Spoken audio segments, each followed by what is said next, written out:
Evangelho de João, capítulo 20, verso 21. Para quem não estava ontem, o material está disponível lá no YouTube da Past Church. E ontem nós falamos muito a respeito da instrução de Paulo a respeito dos dons não sermos ignorantes.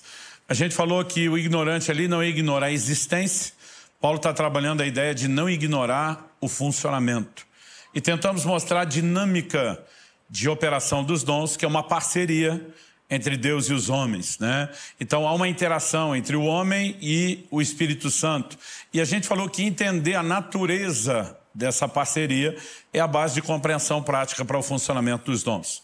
E a gente destacou muito aqui uma verdade. O processo de operação dos dons é simples.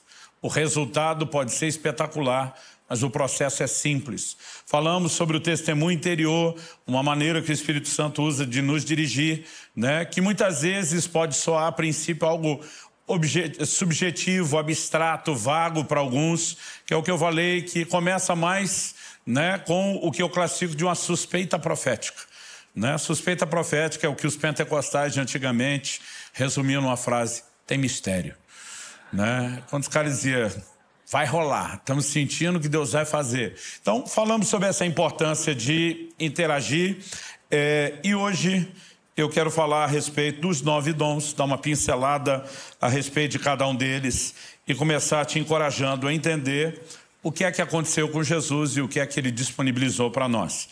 Então, capítulo 20 de João, versos 21 e 22, diz assim: Jesus lhes disse outra vez, que a paz esteja com vocês. Assim como o Pai me enviou, eu também envio vocês. E havendo dito isso, soprou sobre eles e disse, recebam o Espírito Santo. Então aqui nós temos Jesus ressuscitado, aparecendo aos seus apóstolos e nos enviando como igreja, porque o que ele falou não se limita a eles. Mas ele diz, assim como o Pai me enviou, eu envio vocês. Ou seja, os mesmos recursos que me foram disponibilizados são disponibilizados a vocês. A mesma delegação de autoridade que me foi dada está sendo também concedida a vocês. Do jeito que funcionou comigo, vai funcionar com vocês. E eu e você, para entendermos isso, precisamos olhar para Jesus no seu ministério terreno, não como alguém que fez os milagres que fez, como Deus. Filipenses 2 é muito claro em dizer que, subsistindo na forma de Deus, ele se esvaziou. Não da sua essência, da sua identidade, mas de determinados atributos, né, que são exclusivos de Deus, que ele decidiu não usar aqui na terra. Por exemplo, o atributo da onipresença. A capacidade de estar presente em todos os lugares, só Deus tem. Jesus não usou isso. Ele estava limitado a um corpo, ele ia a um lugar de cada vez. Jesus não usou o atributo da onisciência, a capacidade de conhecer todas as coisas. A Bíblia fala dele crescendo em sabedoria e conhecimento diante de Deus e dos homens. Você vai ver Jesus fazendo perguntas, né, para pessoas, querendo informações que ele está sinalizando não ter. E você vai entender biblicamente que Jesus também não usou a onipotência. A capacidade só Deus tem de exercer ou manifestar todo o poder. Atos 10, 38 diz, Deus ungiu a Jesus de Nazaré com Espírito Santo e poder, o qual andou por toda parte, fazendo bem, curando a todos os oprimidos do diabo, porque Deus era com ele. Então Deus ungiu Jesus, o texto termina dizendo, Deus era com ele. Não diz que ele fez o que fez porque ele era Deus, e sim porque como homem, Deus era com ele. Né? Nós precisamos entender isso. Porque Jesus diz, quem crê em mim, João 14, 12, fará as obras que eu faço e até mesmo outras maiores. Se o que ele fez, ele tivesse feito como Deus, nós jamais poderíamos fazer o que ele fez, o que dizer coisas maiores. Agora, se ele fez como homem ungido pelo Espírito, então eu e você também podemos, por causa da unção do Espírito Santo, viver resultados. E é importante que a gente creia nessas palavras. Ele disse isso não apenas para nos dar informação, mas para alimentar nossa fé, para nos encorajar, para nos impulsionar, para que a gente entenda que a natureza da obra que realizamos, ao pregar o Evangelho, levar pessoas a Cristo, cuidar delas, é uma obra sobrenatural. Somos equipados com recursos sobrenaturais. Você pode dizer amém? Então, se por um lado ontem eu destaquei a simplicidade do processo, tentando desmistificar a ideia de que o dom não está tão distante, que ele está acessível no sentido de que você entre. Nós não podemos negar que o resultado final, que será espetacular, ele precisa mesmo ser espetacular e a gente tem que esperar que isso aconteça. E a gente tem que acreditar que isso vai acontecer. Eu digo isso porque se a gente tenta pilhar o povo para ter fé, às vezes para o espetacular, que é o resultado, e não lembra a simplicidade do processo, alguns desanimam e não entram. Mas se a gente foca de forma desequilibrada a simplicidade do processo e fala pouco do resultado, daqui a pouco nós estamos humanizando demais algo que é sobrenatural. Então, a gente precisa entender a simplicidade da correspondência e nos empolgarmos com o poder e o impacto do resultado que Deus vai produzir. Nessa trajetória de aprendizado, eu não conheço ninguém que não viveu dilemas, questionamentos, frustrações. Eu lembro dos meus filhos, quando começaram a ter as primeiras experiências usadas por Deus, da palavra profética para outros, fluem dons de revelação, cura. E daqui a pouco, de empolgado que eles estão com o que estão vendo Deus usar, começa a surgir algumas chateações no meio do caminho. Mas, pai, o outro que eu orei não foi curado. Eu falo para eles, bem-vindo ao sindicato. Nós vamos ter que aprender a lidar com algumas coisas, porque quando a gente fala a respeito do sobrenatural, e a gente precisa entender, ele será certo, inquestionavelmente certo, no nosso meio, nas nossas vidas, crescente, progressivo. Isso não significa que da noite para o dia você entrou no modo em que você está funcionando 24 horas e vendo os resultados o tempo todo da mesma forma e da mesma maneira. Eu não tenho tempo para detalhar a importância do que nós estamos falando aqui, mas nós vamos ter que lidar com situações. Eu me lembro que eu comecei encorajado, como falei ontem, pela simplicidade do processo, mas comecei a ficar cada vez mais empolgado com a parte espetacular dos resultados. Mas em algum momento eu comecei a me frustrar, quando eu não via sempre os resultados na hora que eu queria. Então, quando eu fui para o Ministério Pastoral, depois de 3 anos de ministério itinerante como avivalista, fazendo quase que só isso, orando pelos enfermos, expulsando demônio, orando por gente para ser cheio do Espírito, pregando a palavra em instante. Quando fui pastorear, eu nem sabia o que era o pastorado, eu só pensei, eu tenho que fazer as mesmas coisas no mesmo lugar, para o mesmo povo toda semana. Então a ênfase era muito grande nas nossas reuniões de orarmos por cura. E por causa dos testemunhos dos que eram curados, outras pessoas vinham com a fé provocada, estimulada, buscar Deus, também recebiam.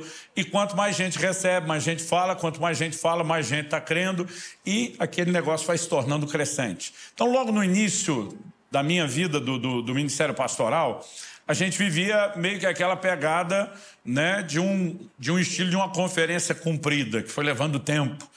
E pelos testemunhos, eu me lembro de um dia uma senhora nos procura, ela era de outra igreja, não era da nossa, mas ela falou, pastor, eu tenho uma vizinha que não é crente, mas ela tem ouvido dos testemunhos das pessoas curadas aqui na igreja de vocês. E ela está assim com muita fé que Deus quer usar o senhor na vida dela para curá-la. Mas ela não está em condições de vir. Será que o senhor poderia ir até lá? Falei, claro, nós vamos combinar o horário da visita, a senhora nos acompanha, nós vamos um time lá e nós vamos orar com essa mulher e pode dizer para ela que eu também estou botando fé, que Jesus vai fazer algo para ela. Só esqueci de perguntar o que ela tinha. Como, se dependesse disso, para a gente saber se Deus pode ou não fazer. Mas tratei com a maior naturalidade. Quando eu chego lá, eu descubro por que a mulher não podia ir para a igreja. Ela estava paralisada do pescoço para baixo, e ela não movia absolutamente nada. Eu primeiro engoli seco, porque a gente tem mania de achar que tem milagrinho e milagrão. E eu pensei, esse vai ser um milagrãozão. Mas a gente tem mania de achar que para Deus tem grau de dificuldade. Se Ele é o Todo-Poderoso, não existe grau de dificuldade. A única fração de grau que você vai encontrar na Bíblia é de facilidade. Quando Jesus fala para um paralítico, perdoados estão os teus pecados, e o povo começa a murmurar, Jesus diz o que é mais fácil. Dizer perdoado, ele não pergunta o que é mais difícil, o que é mais fácil. Dizer perdoados são os teus pecados, ou levanta e anda. Para que vocês saibam que o Filho do Homem tem na terra autoridade para perdoar pecados, eu digo a você, levanta e anda. E o homem levantou e andou. Eu acho o máximo ele perguntar o que é mais fácil. Então ele está dizendo, você quer ter uma mudança de grau aí, não pensa em grau de dificuldade, pensa de facilidade. Mas até então não tinha entendido tanto isso, eu fiquei um pouco assustado, mas já tinha visto Deus fazer coisas extraordinárias. E eu fiquei brigando com a minha inclinação e incredulidade. Falei, Deus vai fazer. E eu falei, eu vou pilhar essa mulher. E comecei a pregar para ela quem Jesus é, que Ele não mudou, que Ele ainda é o mesmo, que Ele faz as mesmas coisas que Ele fazia, né? E que ela precisava crer nele, que a fonte era Jesus e não era a gente. Ela sinalizou que está entendendo. E eu falei, nós vamos orar com a senhora. E eu fiz tudo o que eu sabia. Impus as mãos, fiz cara de fé. Sabe o que é fazer cara de fé? Faz careta na hora da oração. Orei em voz alta, bati o pé, gritei. E quando terminei de orar, eu olho para ela, falei, a senhora sentiu alguma coisa? Ela disse, não. Nada. Quando ela diz nada, eu comecei o processo de implosão interior, né? E eu acho que ela percebeu que a sensação que eu tinha, que ela é que queria me motivar. Ela falou, mas como o senhor disse antes, a fé não depende de sentimento. Então eu não preciso sentir, eu só preciso crer. Ela falou, pode não ter acontecido nada agora, mas de repente amanhã eu vou acordar e descobrir que eu estou mexendo. E eu pensei, que pouca vergonha. A mulher agora está pregando fé para mim. Só que eu estava tão chateado que Deus não fez, que eu nem terminei de pregar o evangelho para ela. Eu fui embora, não fiz apelo, nada disso. E no caminho eu já fui brigando com Deus. Eu falei, eu quero que o senhor saiba que eu estou de greve. Eu não oro mais pelos doentes. Eu falei, eu nunca sei quando o senhor está de bom humor, quando não está, quando é que o senhor vai fazer, quando não faz. Só que fica ruim para nós que estamos prometendo. Eu falei, o maior interessado tinha que ser o senhor. Eu falei, quer saber? Quando o senhor quiser, o senhor faça.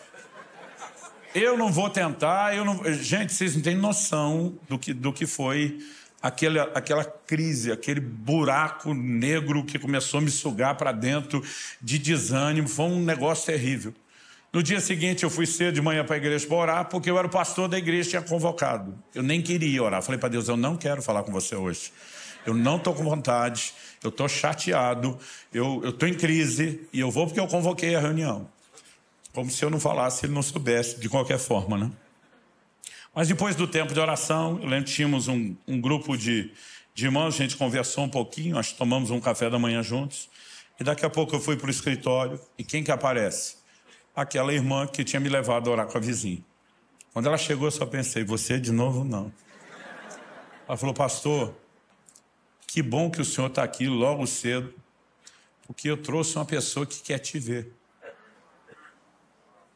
E eu não pensei que pudesse ser o que aconteceu. Só imaginei, ela me arrumou outra encrenca. Eu posso chamar a pessoa? Eu falei, claro. E ela sinaliza, quem que entra na sala andando sozinha, sem ajuda de ninguém? A mulher que eu tinha orado. E eu não conseguia nem acreditar. Eu cheguei a pensar, se ela não tinha uma irmã gêmea, não estavam me trolando. Você vê o nível de fé que eu estava. E eu fiquei olhando, eu olhava para a vizinha que trouxe ela. Ela? Eu dizia, é. Aí eu falei, o que aconteceu? Ela falou, pastor, lembra onde? Quando o senhor perguntou se eu estava sentindo alguma coisa, eu falei que não. Mas que pode ser que eu acordasse me mexendo. Ela disse, foi exatamente o que aconteceu hoje. Na hora que eu abri os olhos, eu fiz um movimento de espreguiçar. Eu vi que eu estava mexendo, eu vi que eu mexia tudo. Eu sentei na cama, eu me beliscava, não era nem só para sentir a dor, era para ver se eu estava acordado. Ela disse, foi me dando uma alegria, eu comecei a agradecer a Deus, e a primeira coisa que eu decidi foi, eu vou contar para todo mundo o que aconteceu. E quando eu falei isso, eu lembrei que ontem, na hora do senhor sair, eu falei, e quando eu levantar, o senhor é a primeira pessoa que eu vou procurar para contar. Ela diz, eu ouvi uma voz falando comigo e lembrando da conversa. Lembra que você disse que a primeira pessoa para quem você iria contar era o homem de Deus? Procure o homem de Deus e não apenas conte o que aconteceu com você. Diga para ele não parar.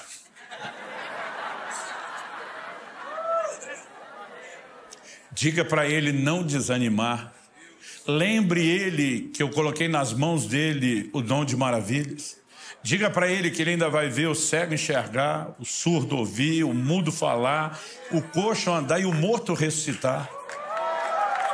Eu estou pensando, peraí, essa é a mulher que eu ainda não fiz o apelo para aceitar Jesus, que está me evangelizando de volta. Sabe, eu fiquei com a vergonha E eu tomei uma decisão naquele dia, eu falei, Jesus, eu não entendo mesmo quando é que vai acontecer, quando não vai acontecer, por que é que tem hora que a coisa flui, por que que não. O importante é que volta e meia vai acontecer. Eu espero que no caminho eu vá aprendendo, que eu vá entendendo, mas eu estou terminando a greve. Eu estou de volta no jogo. E sabe, se em algum momento eu e você paramos de ter essas expectativas de que ele vai fazer, nós vamos limitar em muito. Por que é que Deus resolveu pôr fim à minha greve de pressa? Porque não adianta, por um lado, a gente falar da simplicidade e, por outro, perder a capacidade de esperar as coisas extraordinárias que ele vai fazer. Agora, ele não disse que eu e você precisaríamos alcançar aquele nível de quase virar anjo, de ter um atestado de santidade, de perfeição para ser usado por ele. Eu não estou falando de estar na lama do pecado. Mas mesmo enquanto estamos ainda no processo de crescimento, de aperfeiçoamento, com toda a fragilidade e limitação que eu e você temos enquanto seres humanos, nós precisamos entender que apesar de Deus nos chamar como parceiros, não depende de nós e não é o nosso poder que vai produzir resultados. Então, assim, eu não posso terminar com o ensino de ontem, que é encorajador simplificando, sem pilhar o seu coração, no sentido de que você tenha fé para ver coisas extraordinárias. Pastor, se eu ver o extraordinário todo dia? Não. Se visse todo dia, o extraordinário virava ordinário. E a Bíblia faz distinção entre uma coisa e outra. Quando você lê Atos 19, versos 11 e 12, você vai ver que Deus, pelas mãos de Paulo, fazia milagres extraordinários. Então, se tem extraordinário, tem ordinário. Não tem como ter extraordinário se não houver ordinário. Então, existem algumas coisas mais simples que podem acontecer num volume mais frequente. Existem algumas coisas que não são tão frequentes. E eu não estou mais tão preocupado com a frequência, com a intensidade, com a periodicidade. Algumas dessas coisas têm a ver com estações do nosso amadurecimento, do nosso ministério, Então, assim, a gente não pode simplesmente tentar criar regra onde não existe. Mas o que eu e você precisamos é acreditar. Deus tem coisas sobrenaturais, marcantes, e não importa se elas virão mescladas entre ordinárias e extraordinárias, serão milagres, e nós somos candidatos a experimentar isso. O que Jesus trouxe sobre os seus apóstolos, eu creio que nessa noite ele está soprando sobre nós e dizendo assim como o Pai me enviou, eu envio vocês. Vocês têm a mesma unção, o mesmo espírito, a mesma autoridade, a mesma graça, os mesmos recursos, o mesmo propósito, o mesmo objetivo, e nós precisamos acreditar nisso. Então eu queria que você fizesse uma cara de fé e falasse para uns 2 ou 3 vizinhos perto de você, fala assim, não tem noção do quanto Deus ainda vai usar a sua vida. Versão empolgada, vamos lá, versão empolgada. Você consegue.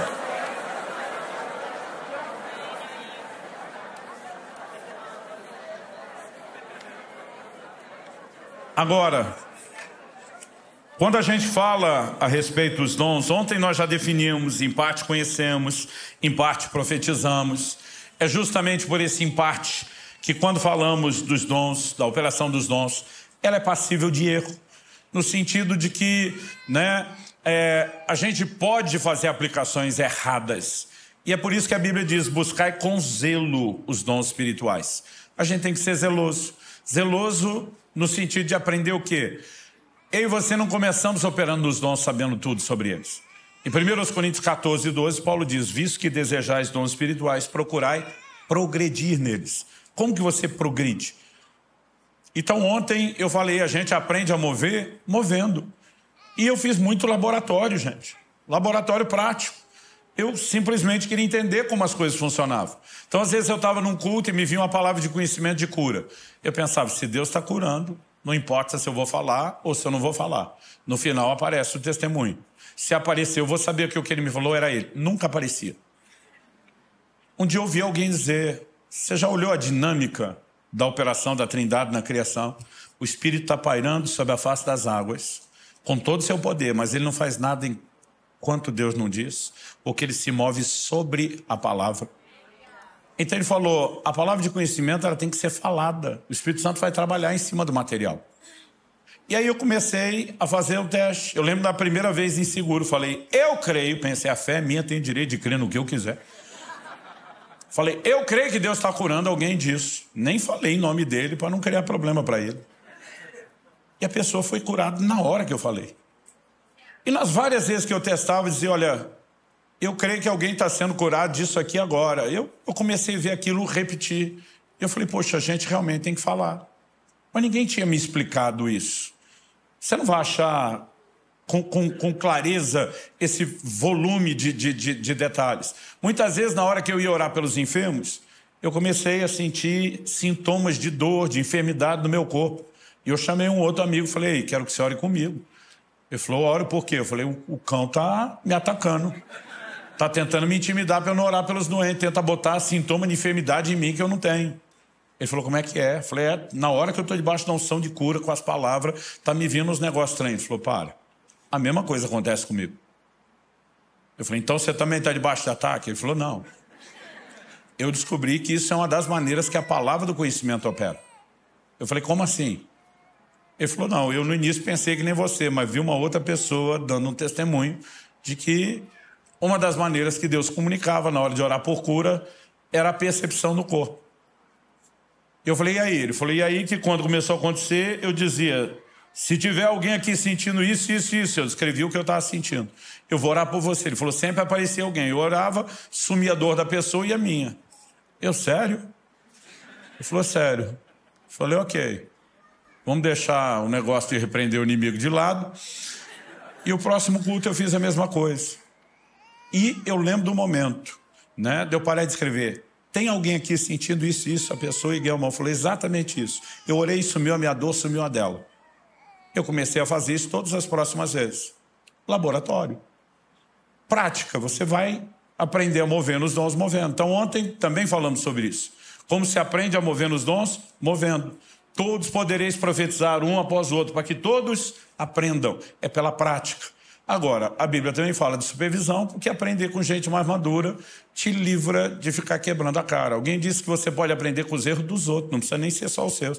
Alguém já errou para aprender a lição, né? E se nós estamos num ambiente onde a gente se sujeita à supervisão e orientação, discipulado dos mais maduros, isso nos ajuda. Já fiz laboratório onde eu extrapolei o limite. Eu um dia tive uma conversa com a pessoa que me explicou essa coisa, né, do que aconteceu na criação. É um homem de Deus, já está com o senhor, mas me abençoou muito. E quando eu tinha 3 anos de idade, esse cara passou 7 dias arrebatado no céu. Foi nessa experiência que ele teve esse entendimento da importância das nossas declarações, né, dando material ao Espírito Santo para trabalhar. E eu me lembro de um dia que eu estava lendo o texto para pregar, terminei de ler o texto, ou seja, não era uma hora que estava orando ou esperando isso. E começou a me vir palavras de conhecimento. Algumas delas eram muito detalhadas.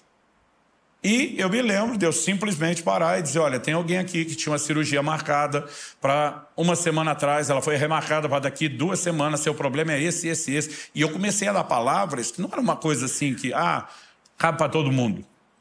Enquanto eu estava dando aquelas palavras, eu fiquei lembrando da conversa que eu tinha tido com aquele pastor, tem que falar. Enquanto eu lembrando daquilo, passou pela minha cabeça. E se eu falar algo que Deus não falou? E eu simplesmente lembrei daquela história de que Deus não deixou que nenhuma das palavras de Samuel caísse por terra. Você vai estudar o contexto, é lógico que era a palavra de Deus na boca de Samuel. Mas eu só pensei, falei, será que Deus faria algo para me honrar? Para não me deixar passar vergonha? E sem perguntar para Deus, decidi fazer um laboratório. Depois de ter dado lá umas 12 palavras de conhecimento, eu no final falei, eu creio, usei aquela lógica, a fé é minha, tem direito de crer no que eu quiser. Não usei o nome de Deus, não falei que era ele. Mas surfei. Tipo, se eles quiserem pensar, que pense. Falei, eu creio. O auditório devia ser pelo menos o tanto de gente que nós temos aqui. E eu pensei, e estamos falando, gente, de mais de 30 anos atrás, né? Ou seja, de uma época onde ainda se lavava roupa no tanque e não só nas máquinas. Eu pensei, tem que ter uma irmã que de tanto lavar roupa no tanque esteja com o ciático em crise, atacado. Então eu pensei em probabilidade. Eu falei, eu creio que Deus está curando uma irmã de dores no nervo ciático. E eu falei, e se tiver com dor, eu creio que vai ser curado, e eu me aproprio, e resolvi eu fazer o laboratório. Falei aquilo, não expliquei para ninguém o que eu estou fazendo, e simplesmente comecei a perguntar onde é que estão as pessoas das palavras de conhecimento. Uma por uma, cada uma daquelas 12 eu estou dando um chute, deve ter sido em torno disso. Cada uma delas foram levantando e dando testemunho. Tinha 2 ou 3 situações que a gente não tinha como checar na hora, não era caso de uma dor, de algo, tinha que ser feito exame depois. A gente foi tendo todos os testemunhos, só que ninguém falou nada do nervo ciático. Em vez de eu ficar quieto, eu insisti, falei, onde está a irmã do nervo ciático? Mas ninguém falava nada. Em vez de abafar o caso, eu insisti, falei, não se acanhe. Tipo assim, ó, gente, não é que não aconteceu, tá? Ela só está com vergonha de contar. E, ainda ninguém se manifestando, eu dei a 3ª cutucada. Falei, eu quero saber onde é que está você, a irmã do nervo ciático, as dores comigo. Aí uma irmã levantou a mão. Até pensei, deve estar com dó de mim. Ninguém faz nada. Falei, o que houve? Ela, quando o senhor disse que cria que alguém estava sendo curado das dores do nervo ciático, eu estava com dores insuportáveis, e elas desapareceram na hora que o senhor falou. Eu pensei comigo, uau! Eu falei, Deus fez essa por causa de mim? Nessa hora o Espírito Santo fala comigo, chama ela à frente. Quando ele diz, chama ela à frente, me deu 10 tipos de medo. Eu pensei, por que a minha? Chama as suas. O senhor teve 12 legítimas palavras de conhecimento. Chama ela à frente. E eu tive a sensação que eu era um peixe que achou que estava engolindo uma minhoca e tinha mordido uma isca que tinha um anzol. E chama ela à frente, aquilo começou a me incomodar. Eu falei, irmã, sai do seu lugar, vem aqui para frente. Ela estava mais ou menos no canto à direita. Para ela levantar e vir à frente foi quase uma eternidade, porque ela mal conseguia andar. Ela veio segurando na parede, literalmente arrastando a perna. Eu falei, o que é isso que a irmã mal consegue andar? Ela, o ciático. Eu falei, a irmã não disse que foi curada. Ela falou assim, o senhor disse que a dor estava sumindo, a dor sumiu, mas continua travado. E aí eu senti minhas orelhas crescendo. O que eu entendi Deus dizendo? Eu posso até fazer o que você fala. Você vai saber o que falar? E a sensação que eu tinha olhando para ela está aí, ó, meio milagre. Sumiu a dor e ela... Só que o que eu tentei fazer escondido, todo mundo está vendo. E eu falei, o senhor precisava me humilhar na frente de todo mundo? O Espírito Santo falou assim comigo, eu vou ter misericórdia dela e de você. E você nunca mais vai fazer isso de novo. Eu nunca ia prometer na hora. E ela veio à frente. E quando ela chegou, o único impulso que eu tive foi dizer, não se assuste. E a hora que eu impus a mão sobre ela, essa mulher deu um grito que assustou eu, todo mundo que estava em volta. E o grito dela foi, quem que está levantando a minha perna? E de repente, a perna dela sai do chão e começa a levantar. E à medida que vai levantando, ela vai... Eu não vou imitar aqui, senão eu vou cair. O pastor da igreja levantou, correu, segurou ela num braço, eu no outro, e aquela perna subindo, e ela gritando, quem está levantando a minha perna? Eu dizia, calma, irmã, fica tranquila. E eu apavorado. Nunca vi esse negócio acontecer. Você fica tranquila, Deus está no controle. E eu tentando me acalmar junto, porque eu vi aquela perna subindo, tinha ninguém segurando, né, a perna dela que a gente visse. Mas ela gritava, porque ela sentia alguém puxando a perna dela. E aquilo subiu tanto que eu pensava, Deus, se não parar, vai estender a mulher inteira. Ele tem quem aguente isso. E depois a perna ficou um tempo erguida, e ela descia um pouquinho, parava, descia um pouquinho, parava, descia um pouquinho, parava, um pouquinho, até tocar o chão. Quando tocou o chão, essa mulher pulou, dançou, correu, foi uma festa. E eu aprendi a minha lição. Qual a lição? Primeiro, não precisa extrapolar no laboratório a ponto de perder o zelo. Segundo, Deus está atrás de gente metida, ousada, que acredite no que Ele vai fazer. E Ele está disposto a nos ensinar no meio do caminho do processo. Porque tem gente que fala, pastor, e se eu errar? Eu falo para as pessoas, não é se eu errar, é e quando eu errar? Porque você vai errar.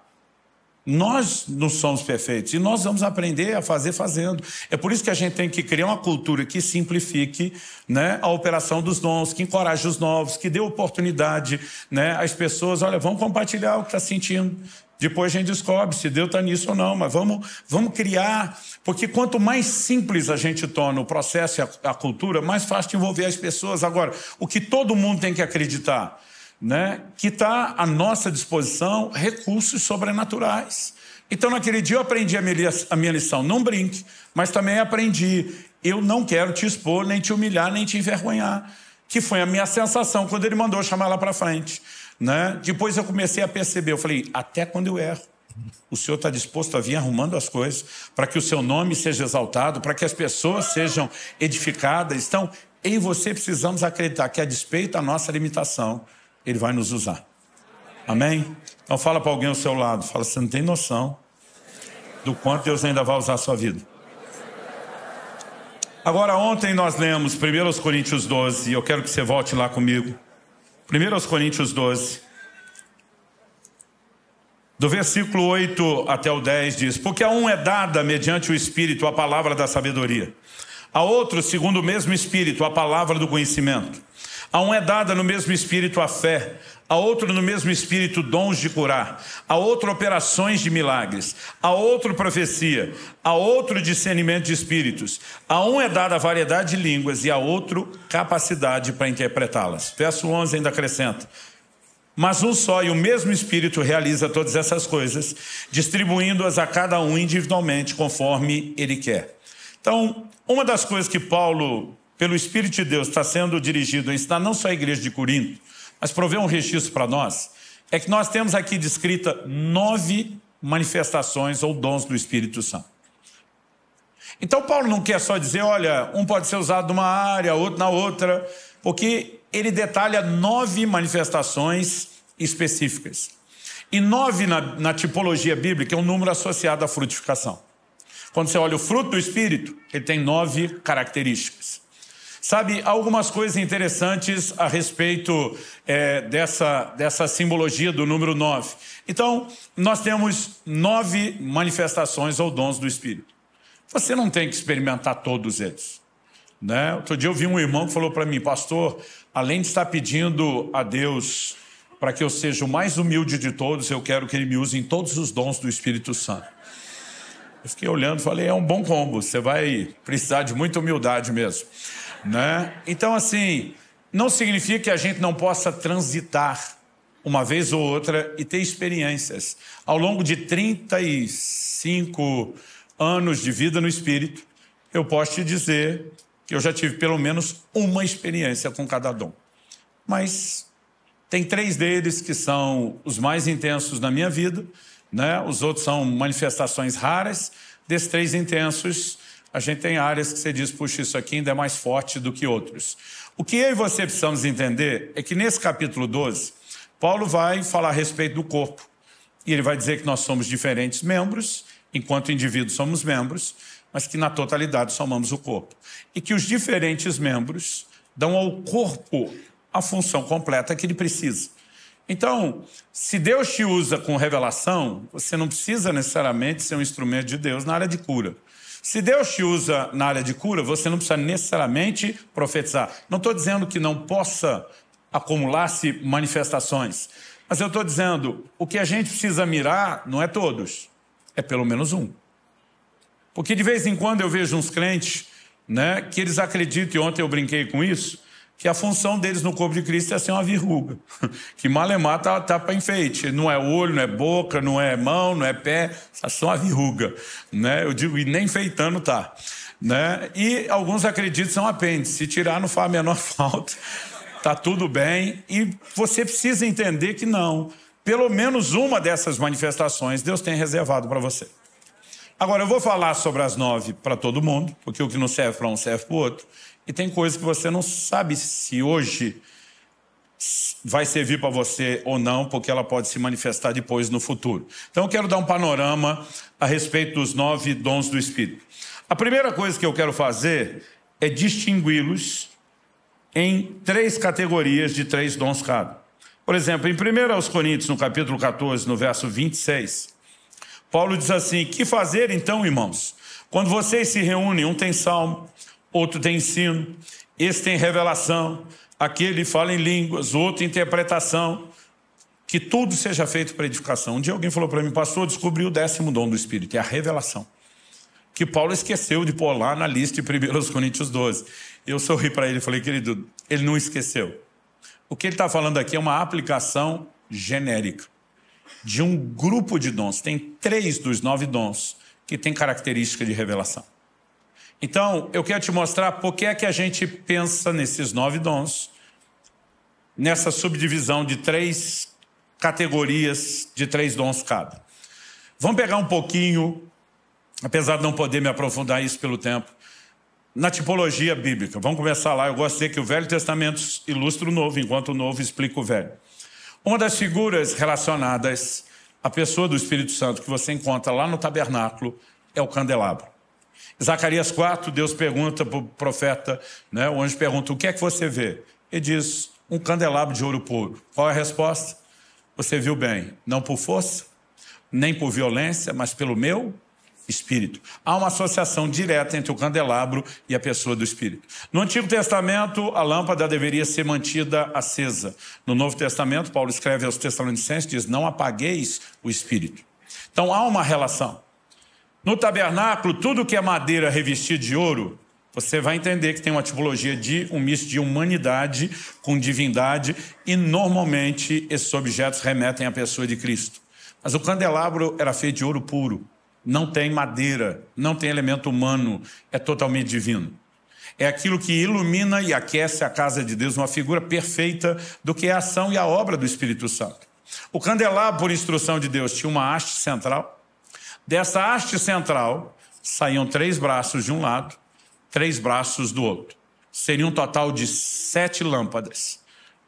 3 de um lado, 3 de outro, somado à central. De cada uma das 3 que saía da haste central, em cada um daqueles 3 braços, Deus instruiu Moisés, tem que ter 3 amêndoas em cada um dos 3. Amêndoa é outra figura de frutificação. Quando a vara de Arão floresceu, não apenas floresceu, a Bíblia diz produziu amêndoas maduras. Em Jeremias 1,12, Deus pergunta ao profeta, o que é que você vê? Ele responde, uma vara de amendoeira. O Senhor diz, viste bem, pois eu, Senhor, velo sobre a minha palavra para fazê-la cumprir. Até para falar da frutificação da sua palavra, Deus usou a figura das amêndoas. Então, ali, ligado ao Espírito, nós temos 3 braços com 3 amêndoas cada, 9 de um lado, 3 braços com 3 amêndoas cada, 9 de outro. Para mim, é uma visão perfeita de equilíbrio que deveria haver na vida do cristão entre o fruto do Espírito e os dons do Espírito. Quando você vai estudar a característica dos frutos, você consegue agrupá-los em grupos de 3, são semelhantes. Quando vai estudar dos dons, também. Estou dizendo isso porque você não vai encontrar no Novo Testamento um versículo que explicitamente diga os 9 dons do Espírito se subdividem em 3 categorias, 3 dons cada.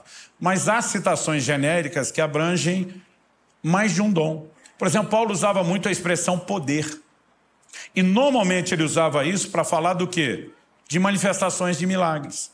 1 Coríntios 2, 4 e 5. A minha pregação não chegou até vocês, baseada em palavras persuasivas de sabedoria humana, mas em demonstração de espírito e de poder. Quer demonstrar poder? Está falando de sinais que são visíveis aos olhos das pessoas. Romanos 15, 18. Ele diz, eu não vou falar de nada a não ser daquilo que Deus, por meio intermédio, tem feito entre os gentios. E ele começa a detalhar um ministério que foi marcado pela presença do sobrenatural e com sinais. Quando, no início do verso 19, ele diz, por força de sinais, prodígios, pelo poder do Espírito Santo. Né? Quando ele usa a expressão poder, ele não está falando aqui de quando Jesus falou de uma capacitação. Embora sabemos que ele fazia isso pela capacitação do Espírito Santo, ele está falando de algo que caracterizava a demonstração para as pessoas. Segundo aos Coríntios 12, 12, as credenciais do meu apostolado foram manifestadas no meio de vocês por meio de sinais, milagres, prodígios, poder do Espírito Santo. Então, a expressão poder fala de manifestações que são visíveis. E quando você olha a operação dos dons, os dons de revelação não são visíveis. Os dons vocais não são visíveis, mas 3 deles, que nós classificamos como dons de poder, são manifestações de resultados visíveis. O dom da fé, operação de milagres e os dons de cura. Nós chamamos esses 3 de dons de poder. Nós chamamos um outro grupo de dons de revelação. Palavra de sabedoria, palavra de conhecimento e discernimento de espíritos. Todos os três funcionam de uma forma muito parecida no aspecto prático. Então, a gente agrupa eles não só para efeito didático, no sentido de ajudar a entender quantos são, mas também a dinâmica de operação. Porque se a ideia de não ser ignorante é não ignorar o funcionamento, é importante que a gente saiba que eles não fluem da mesma forma. E temos 3 dons que chamamos de vocais. Por quê? Porque são manifestações verbais, profecia, variedade de línguas, interpretação de línguas, são manifestações faladas. Então, eles têm elementos comuns e é importante que a gente os entenda. Então, vamos tentar trazer um desenho breve aqui. Nos dons de revelação. Pastor, na prática, qual a sua explicação sobre palavra de conhecimento e palavra de sabedoria? Primeira coisa é dizer que não é dom de conhecimento nem dom de sabedoria. Porque tem gente que acha que confunde com esse tipo de coisa. Né? Neemias está diante do rei, ora para dar uma resposta. E aí Deus deu uma palavra de sabedoria. Lá era uma palavra sábia, é outra coisa. Nós não estamos falando de revelação. Tiago diz, se algum de vocês tem falta de sabedoria, peça a Deus que a todos dá liberalmente. Todo crente tem direito de pedir sabedoria. Porque tem uma provisão em Cristo que está à disposição dele. Só que a Bíblia diz, a um é dada a palavra de sabedoria, a outro, a palavra de sabedoria não vai ser dada para todo mundo. Então nós não estamos falando de sabedoria. Esse palavra de já ajuda a mudar um pouco. Um dia uma pessoa falou para mim, pastor, eu queria que o senhor impusesse as mãos sobre mim e transferisse seu dom de conhecimento. Falei, irmã, eu não vou fazer isso por 2 motivos. Primeiro, conhecimento não é dom, é resultado. Resultado de pesquisa e informação. Eu falei, mesmo se fosse dom, não lhe dava. Ela olhou e falou, por quê? Eu falei, porque você é uma folgada. Eu fiz uma cara meio de indignada, como é que é? Eu falei, eu estou desde a minha adolescência, enfiando a cara na Bíblia. E você quer levar tudo num download gratuito? Sem mover um dedo para nada? Eu falei, não é assim que funciona. Eu falei, não é dom e se fosse eu não lhe dava. As pessoas precisam entender que a palavra de conhecimento é um fragmento do Deus que conhece todas as coisas, do fragmento do conhecimento dele, que nos é transmitido numa situação específica, para um propósito específico. A mesma coisa com a sabedoria de Deus. A palavra de conhecimento ela é uma revelação que normalmente é fácil de deduzir. Por que eu digo deduzir? Gente, muitas vezes você vai ver gente na Bíblia tentando entender o que é que Deus falou. Então Pedro está orando no telhado, ele tem uma visão, e a Bíblia diz que ele não entendeu ainda a visão. Porque Deus muitas vezes fala até de uma forma meio enigmática. Porque te deu um pensador para você usar. A Bíblia diz, enquanto Pedro refletia sobre qual seria o significado da visão, o Espírito Santo falou com ele. Alguns homens estão aí à porta, te procura e vá com eles, nada duvidando. Então, Pedro está tentando entender o que é exatamente isso. Por quê? A gente consegue deduzir. No caminho, Pedro continua processando. Quando chega lá, ele diz, eu entendi o que é que Deus falou comigo. Né? Porque algumas coisas são fáceis de deduzir. Então, se Deus me mostrou pecado na vida de alguém e não me deu a palavra de juízo, a dedução mais simples é que ele vai fazer o que costuma fazer, oferecer uma oportunidade de arrependimento. Quem está entendendo? Um dia eu entrei num negócio de uns irmãos da igreja. Não fui lá como pastor, estava passando, parei como um cliente. Então eu entrei no negócio simplesmente como cliente. Só que a hora que eu botei o pé do lado de dentro, não vou nem chamar uma visão, foi um vislumbre. Veio uma cena rápida, mas nítida, que fixou no meu espírito. Eu vi 2 alianças de casados, de casamento, e uma delas estava quebrada. Eu entendi na hora o significado. Falei, um dos 2 do casal quebrou a aliança do casamento. Por amostragem estatística, eu fui primeiro em cima do marido. Falei, amigão, eu passei aqui por outro motivo, mas eu estou inquieto com algo. Como que está essa área da sua vida, pastor? O senhor sabe que essa área já foi bagunçada. Mas desde que eu fui batizado no Espírito Santo, tudo mudou. Está uma glória. O Espírito Santo falou, não é ele. Aí continuei conversando e desconversando.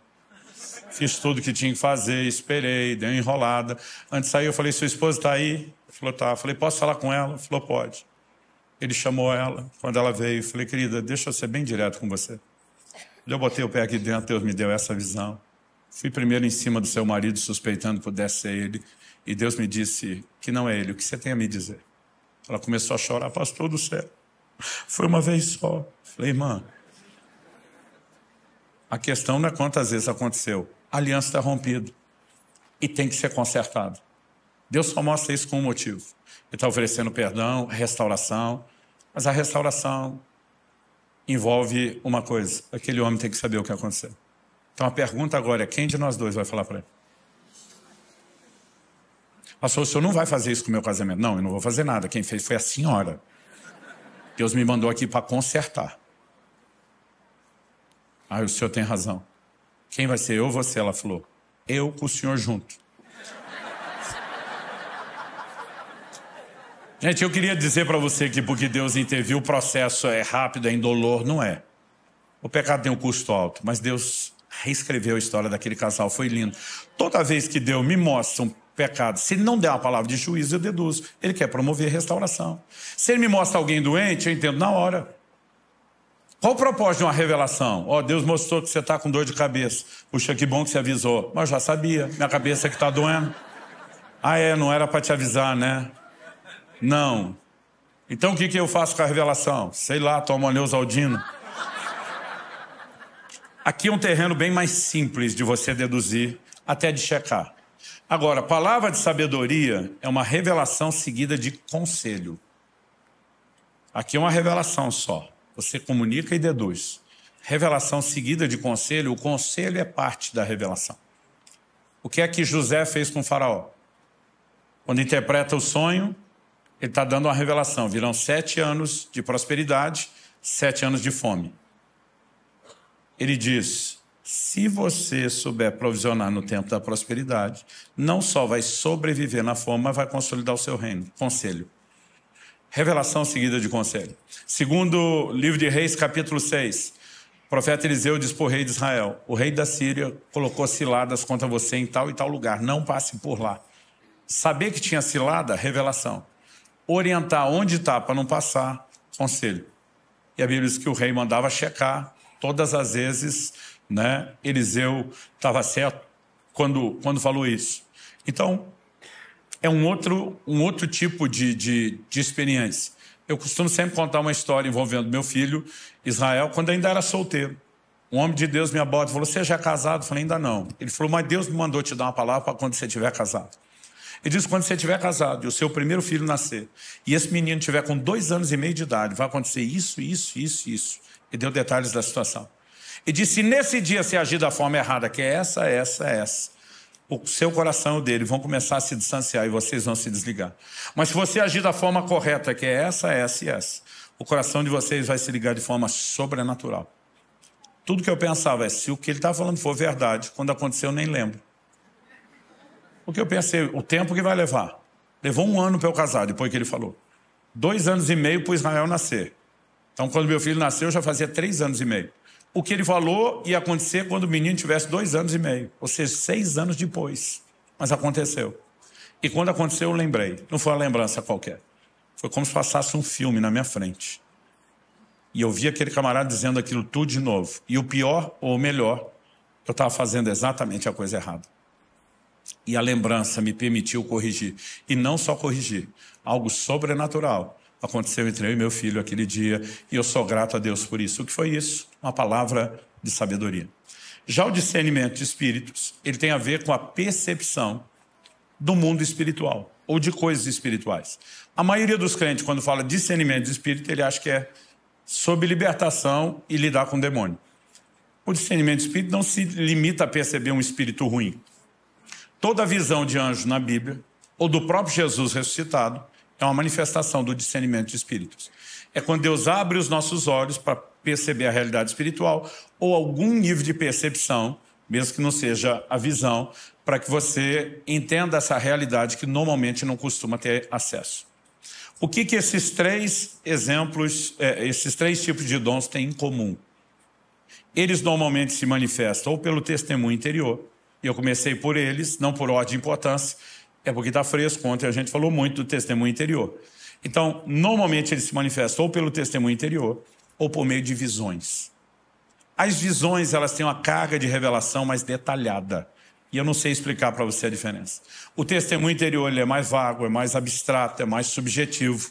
Isso não significa que ele não seja um guia seguro. Mas não é uma manifestação tão espetacular. Então, esses dois dons, eles costumam manifestar por uma dessas duas formas. São as maneiras principais. Na minha vida, principalmente a palavra de conhecimento, que dos três é a que eu mais experimento, ela costuma vir muito mais pelo testemunho interior do que por visões. Algumas poucas vezes, né, eu tenho visões, eu brinco que eu estou mais ou menos naquela época do sacerdote Eli. As visões eram raras e não muito frequentes. Né? Eu acho que meu sistema de vídeo ele tem um problema, ele é meio danificado, mas o sistema de áudio, graças a Deus, funciona um pouquinho melhor. Então, isso vai depender de cada pessoa. Tá? Na Bíblia você vê vários exemplos desses dons e no Novo Testamento, obviamente, onde temos concentrado as suas operações, você percebe ele acontecendo por meio de visão ou por meio do testemunho interior. Isso é o que une e torna comum essas experiências. Os dons de poder, nós temos o dom da fé, a operação de milagres e os dons de cura. Todos os três têm a ver com milagres. Todos os três. Como que a gente separa eles? Um desses três, que é o único que está no plural, dons de cura, você pega todos os milagres de cura e bota para o lado dele. Os não cura, para o outro lado. Pastor, o que é não cura? Quando Jesus transformou água em vinho, era milagre? Era cura? Não. Quando multiplicou pães e peixes, foi milagre? Foi cura? Então, os milagres não cura, você põe para o outro lado. Desses não cura, você vai subdividir dois tipos. Tem o que a gente chama de ativo, aquele milagre que é produzido. Tem o passivo, aquele que é recebido. O dom da fé é a expressão, a gente diria, passiva, menos agressiva, no sentido de que você é um instrumento para atrair e você recebe o milagre. Ele opera em sua vida, mas não opera só para você.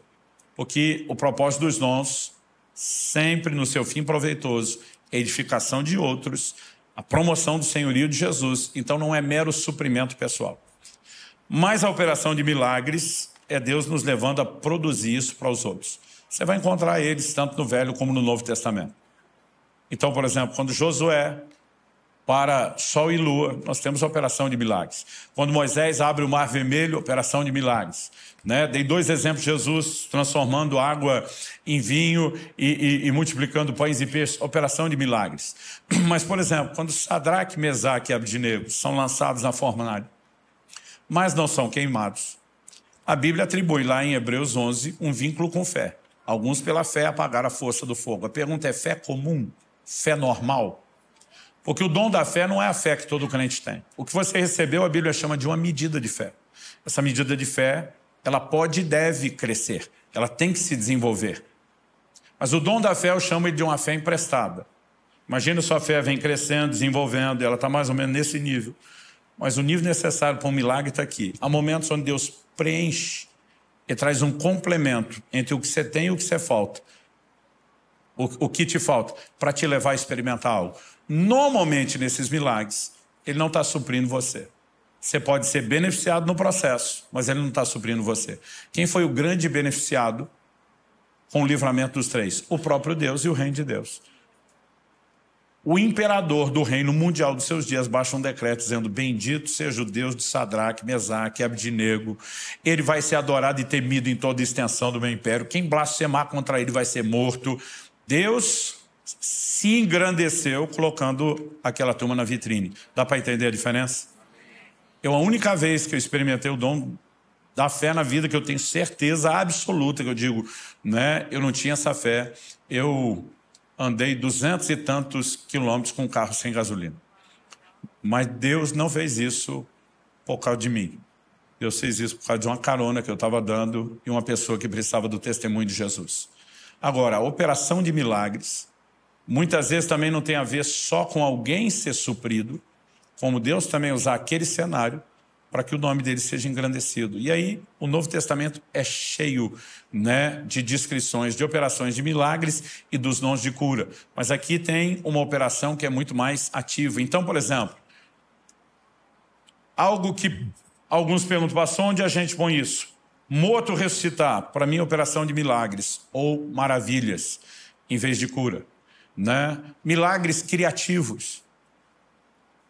Eu já ouvi testemunhos, já tive a oportunidade de ver gente para quem eu ministrei, né, viver milagre criativo.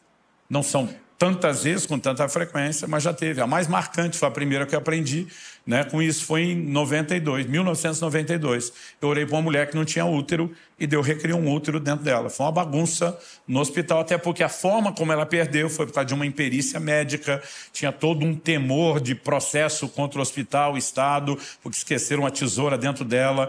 Ela tinha decidido optar pelo perdão, mas o sonho da vida dela era ser mãe. A história era longa, né? E uma das coisas mais impressionantes é que se ela me contasse o que era, eu não tinha orado por ela. Provavelmente eu teria dito, adote um filho. Né? Seu sonho de ser mãe vai ajuntar com o sonho de alguém, de ter uma mãe, e a gente simplifica as coisas. Eu, honestamente, naquele momento, eu não consegui imaginar uma coisa dessa. Mas, normalmente, o impacto da operação de milagres não beneficia só a pessoa, assim como cura. São testemunhos que autenticam a pregação do Evangelho. Dá para entender a diferença? Quando falamos dos dons de cura, além deles serem no plural, o que às vezes faz a gente pensar que Deus não tem clínicos gerais. Pastor, o que o senhor quer dizer? Que parece na área de cura ele tem dons diferentes.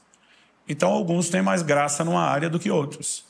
Né? Eu acho que eu comentei ontem, não sei se foi com os dois grupos, o único cego que eu vi ser curado no meu ministério até agora, ele era cego de um olho só, estava orando pelo outro. Eu tenho até vergonha de dar o testemunho. Agora, eu tenho amigos que têm muito mais testemunhos do que eu nessa área.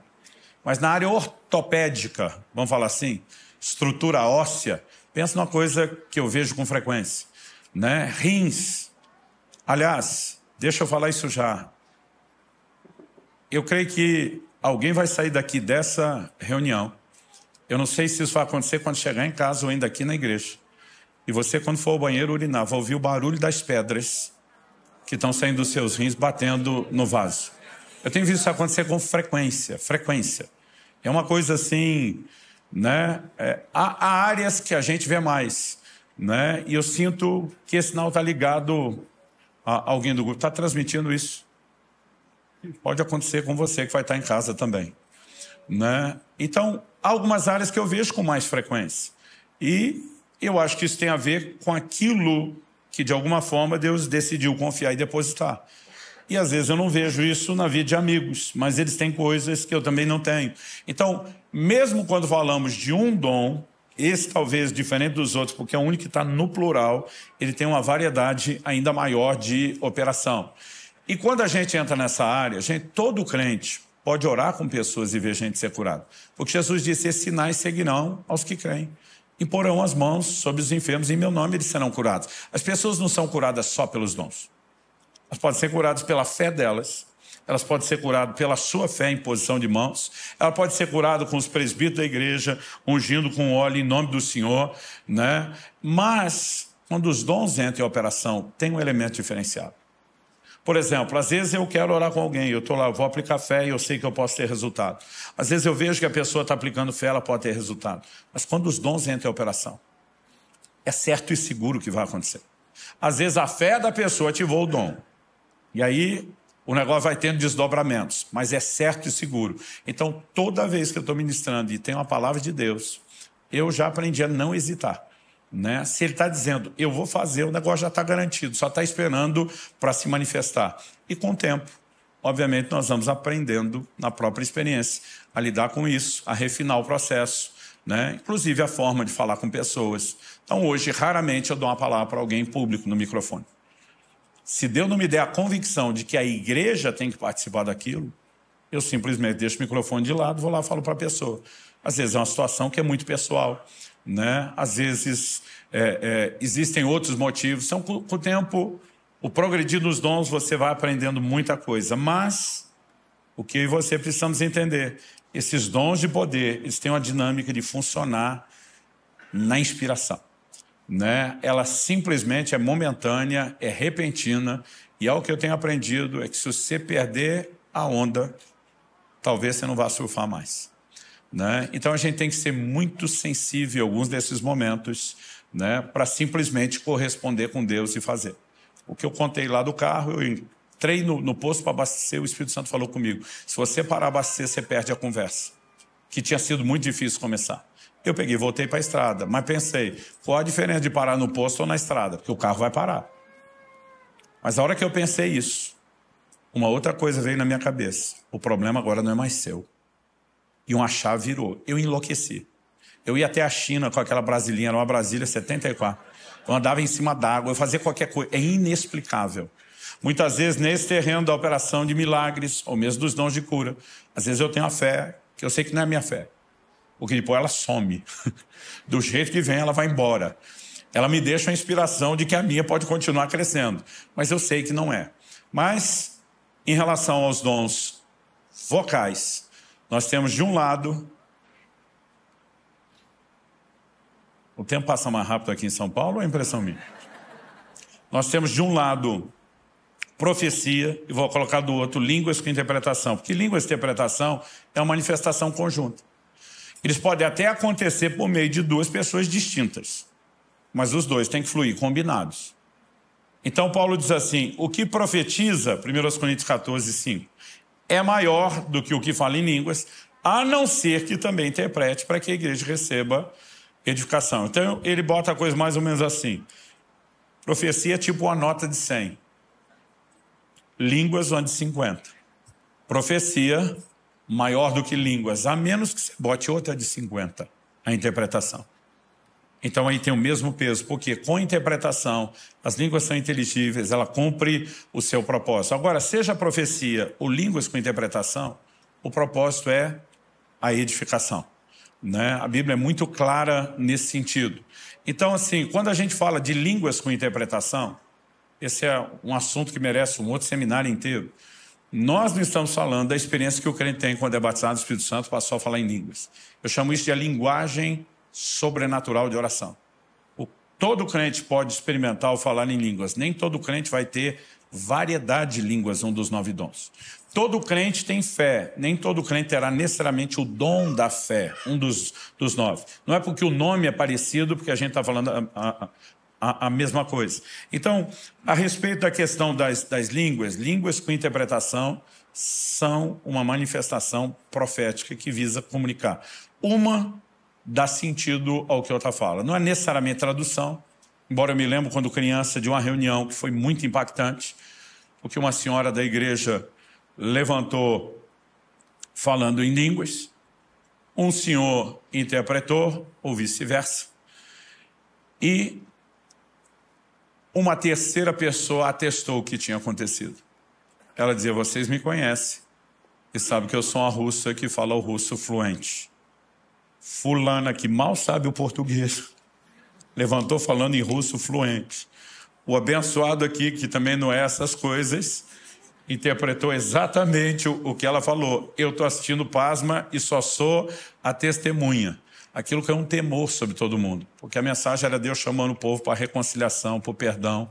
O pastor teve a sabedoria de não pregar, mandou fechar a porta da igreja. Foram horas de lavar roupa suja, de conserto, que foi um avivamento. Eu, criança, eu ainda me lembro do povo chorando, pedindo perdão, se abraçando, né, e pensando o que é que está acontecendo aqui. Né? Eu era um toco de gente, mas aquilo me marcou profundamente. Então, a ideia é que tanto uma como outra deu sentido profético, e esse é um terreno também que dá para falar muita coisa. Mas, quando a gente vai destacando os dons, falando dos seus agrupamentos, dos seus exemplos e das características, a ideia é que você talvez possa perceber coisas que já possam ter acontecido com você, ou perto de você, e que você possa perceber aquilo que de alguma forma te atrai mais. Né? Eu não falo te atrai no sentido de curiosidade.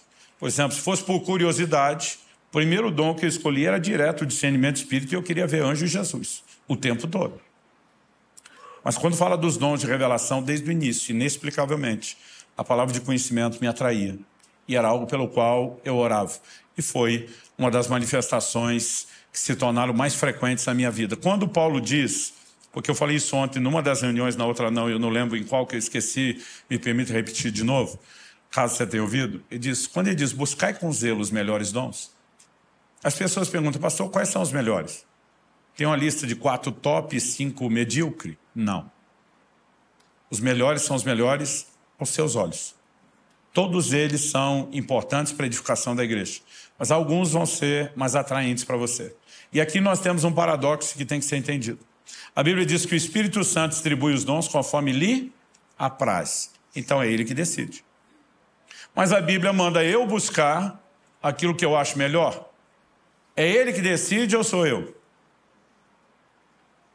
A Bíblia diz que Deus opera em nós o querer e o realizar segundo a sua boa vontade. Uma das formas de perceber o que ele já vem querendo é que ele nos provoca e ele nos desperta.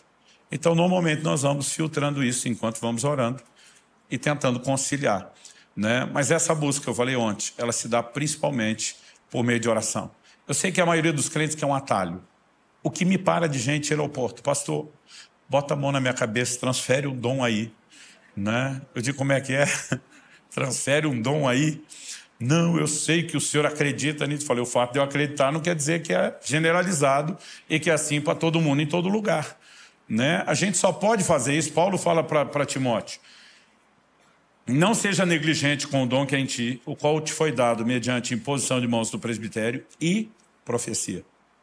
Não é só impor a mão. A imposição de mãos aconteceu por causa de um direcionamento profético, porque o dono do dom está mandando a gente transferir.